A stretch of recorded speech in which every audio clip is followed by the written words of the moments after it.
Now, this is not your grandma's pie, okay?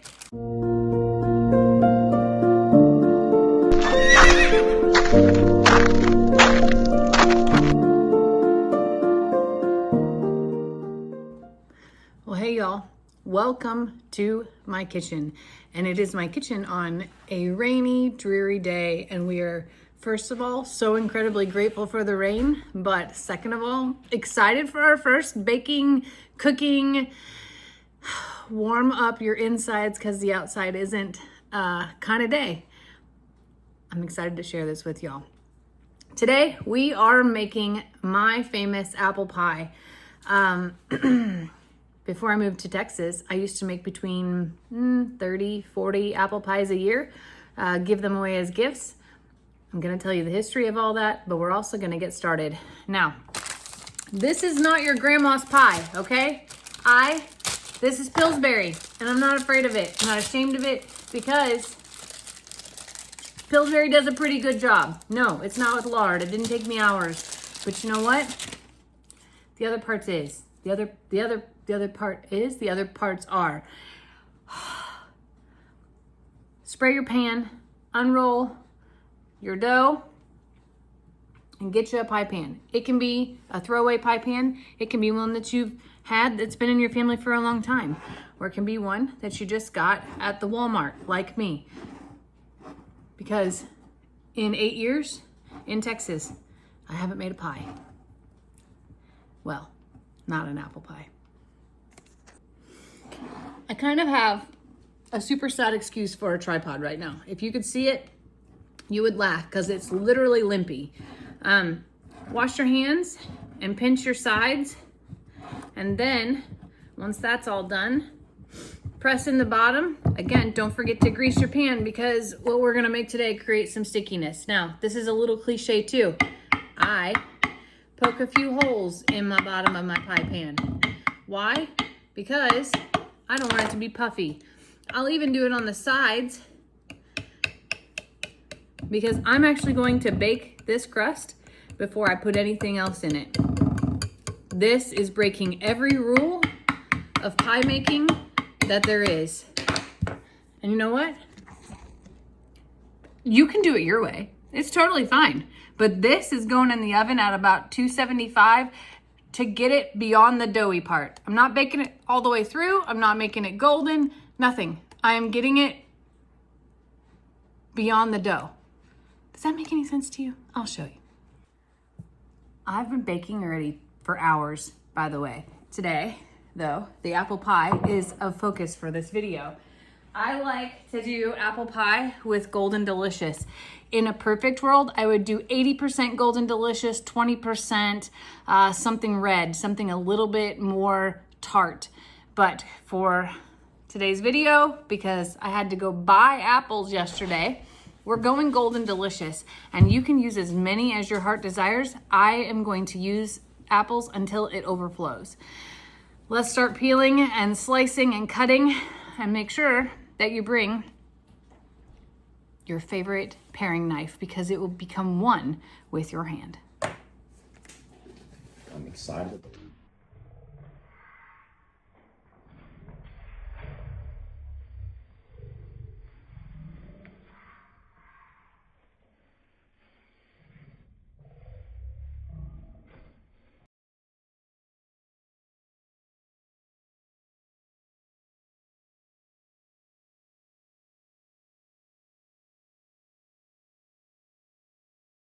All right, so what I've done is I have sliced, this was actually 7 large apples. I peel them and then I slice them, but you'll see here, this is not done with an apple slicer, this is done by hand. And I don't know, I'm weird and I think that this matters because the different size and thin and thickness of the apples allows for the juices to flow more. If you've ever eaten an apple pie that feels like the apples are stacked inside there, that may be your thing, but I really want all of my apples to be very tender, almost to the consistency. If you've ever had fried apples, that's what I want my apples to taste like inside of my pie. So the diversity of the cut allows for a lot of the juices to flow in between and a heat distribution. I know that you probably think I'm crazy. nonetheless, we have an abundance of apples. We have peels that our animals will benefit from later. And then I have about a cup of sugar, and I have ground cinnamon and apple pie spice. Now this is the part where measuring with my heart gets me in trouble, because I gauge this by how much apples there are. You want to coat all of the apples with your mix. So I usually take a tablespoon of this, a tablespoon of this, and a cup of this, a 1:1:1 ratio. Let's do that. So I know that when I get this all stirred up, it should be a hint of brown. If you've ever had cinnamon sugar toast as a kid, maybe you know about the ratio that you're looking for, but you don't want it to be bright white. You want it to look like you have dirty sugar. Also, the smell is amazing. It smells better than any potpourri you could ever have in your house in the fall. And this really, for me, is the kickoff for fall. This and a pot of chili. That, friends, is a good day. Now, all right. So when I say I take this and I put it all over the place, I do.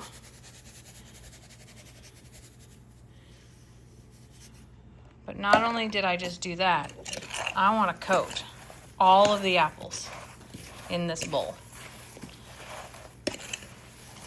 You're going to give it a good stir. Maybe you did it in a bag and you wanted to shake it up. Maybe you have a lid and you want to shake it up.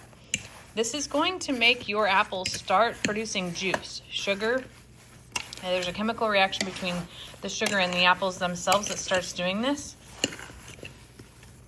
And I like that chemical reaction to happen for some time before I put this in my pie crust. I actually want there to be a cinnamon sugar apple juice at the bottom of my bowl before I'm gonna pour this in. So you can leave it at room temperature if you like, or you can stick it in the fridge. It usually takes between 30 minutes and an hour. If you really, really want it to work, you can do it overnight. If you cannot find apple pie spice, what is in apple pie spice, you may ask? It is nutmeg, allspice, and cinnamon. So yes, I go over the top and add more cinnamon than what comes in this because I like a 1:1 ratio with apple pie spice and cinnamon. You can measure with your heart based on what you like your flavor to be, but I like a heavy cinnamon flavored flavoring in my apple pie. Now, I know what you're saying. Jamie, that's a lot of apples. Sure is. We're gonna mountain this up in this pie, and whatever's left over, we're gonna do things with. Don't be so scared. You can fry these and have fried apples. You can make yourself a little bit of applesauce if you wanted to. You can eat them just as is. There's nothing wrong with it. There's no rules in the pie making world. Now my crust has been in here about 4 minutes. It usually takes somewhere around 8 for it to get to the consistency I want. And again, I'm just trying to get a little bit of crispiness, nothing golden. I'm trying to get the dough feeling gone because I want that to cook through, because what I'm asking the oven and this pie to do is to truly cook the insides, and that pie crust needs to form a shell, yet still get done. Stella would like to come in. So, come on, baby. Growing up, we had an apple tree at the farm, and my grandma would make apple pies all the time. When, this is crazy, later in life, and I met Xander's dad, his family owned apple orchards, and everything, I mean everything, was apple. And we had an abundance of apples all the time. It was something I could easily get my hands on. And I started to experiment with apple crisp and apple cider, apple donuts, all kinds of things. But what I found was a love for making apple pie. And I make my apple pie just a little bit different than some. And it turned out to be a huge family favorite. And then friends would ask for it. It became the gift that I could give. One year I created kits for apple pie to be able to be passed out to people. So it's kind of become a thing, and it's been a long time since I made one. So leaving my apple pie recipe here, because I've never measured, I've never written it down, is also a little pass along to Xander and to Kinley, let's be honest. Okay, so while we are waiting for our apples to juice, it's time to get out the butter to soften for the topping. You, again, can measure with your heart, but I like to do an entire cup of softened, salted butter in mine. While your butter softens, you can take your dry ingredients and get those mixed up. So you're gonna go for about a cup of flour. I'm saying about, okay? Because again, about a cup of sugar. About a tablespoon of cinnamon. And about a tablespoon of apple pie spice. And then you're gonna add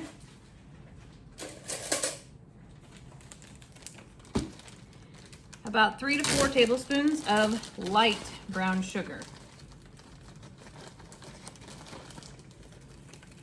This is a teaspoon.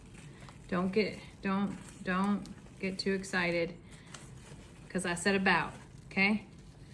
Now, stir this while you wait for that butter to soften. One thing that's really important is that you do not melt your butter. You don't want melted butter, you want softened butter. That consistency is one of the super important parts of your next step for your topping. All right, so I have pulled out my pie crust and you can see it is not done, but it looks tortilla-like. That's the best way I can describe this. Now, I actually could have stretched this a little bit more to put this on the outside, but it's fine. It's gonna be totally fine. Nobody is here for how it looks. All right, now we're gonna take our softened butter and put it in our dry mixture. And yes, friends, you either need a fork or one of those fancy, it looks like a horseshoe with the handle and it's got like 4 little slicers in it. I don't own one of those and I've always used a fork. So I'm just going to keep pressing into my dry mix because what you're making here is your crumble topping. Now, I use real butter. Some people use lard or Crisco. That is to each his own. I am somewhat of a butteraholic, and you just keep pressing. So that butter comes through your tines and you're wanting to coat it with all of the sugar possible. This could take you up to 10 minutes to do, depending upon how soft your butter is. Sometimes you start to really, like my one stick is still a little bit too cold. And you want this to be where it's all broken up and into chunky little pieces of butter that's coated with your dry mixture. I'll show you in a second. All right, when you are done, it should look chunky, dusty and chunky. This means our apples are ready to be put in. And if you've noticed, they've settled. So it was almost full at one point in time, but the sugar and the allowing them to relax makes them condense a little bit more. Okay, they shriveled up a little bit. All right, next up, I like to shovel my apples. And if you know that you have the exact right amount, you can pour. I think I have a little bit extra. So I want my apples to be spread pretty dang good, but also my pie crust shrunk a little bit, okay? That happens. I usually use a much smaller pie pan, and this turned out to be a bigger pie pan than I anticipated, but it's still gonna be fine. It's gonna be great. So you will notice that I am not only going to mound my apples, I'm going to mound my topping too. But step 1 is getting as much packed in as I can, but you're also seeing that you can still see in between all of my imperfect slicing here. The juice in the bottom of my bowl here is important to me, but also so are the amount of apples. I think I might have done this almost perfect, which is a little bit rewarding considering it's been so long since I made this.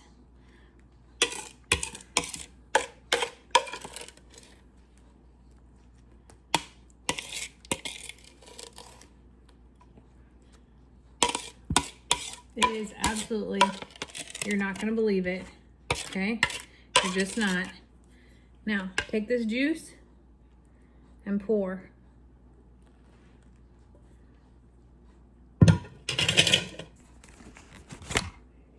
See how it's mountained in the middle? You want a mountain in the middle, not only with your apples, but next up, this is your topping. Now your topping can be as thin or as thick as you'd like. Personally, I like a good thick top. If you are an avid baker, you know that I am at risk of my pie cooking over. So I actually will put an additional pan on the rack below my pie because it's true, it's probably gonna cook over. And nobody wants that in the bottom of their oven to scrape off later. I might know that from experience. So, I am a weirdo and I like to cover all my apples. Sometimes you gotta use your other hand to make sure your dust doesn't fall. And when I say I'm mounting it in the middle, you gotta make sure that your rack in the oven is not going to be touching. So you wanna leave lots of room. I usually take my 2 oven racks and put them on the bottom 2. One for my catch pan and one for this. You may be a better baker than I am and you may not need a catch pan, but I like the mountain in the middle. Let me show you. Now that, friends, is a Jamie Walker apple pie. All right, she's in the oven with my catch rack below it, and you'll notice that I put non-stick tin foil in that pan as well. She's pretty. She's going in at 375 for at least an hour and a half. Could be longer. Friends, this pie is baked. So how long you bake it depends on your oven, your altitude, all the things. But essentially you want this to be happening. You want a little bit of this, but you want a golden done cover. I could have pulled it out probably 15 minutes ago, but I know that I'm mounting those apples super high in the middle and I wanted those to be done. So I waited for a bubble on each and every side. And that, friends, is a deliciously baked apple pie.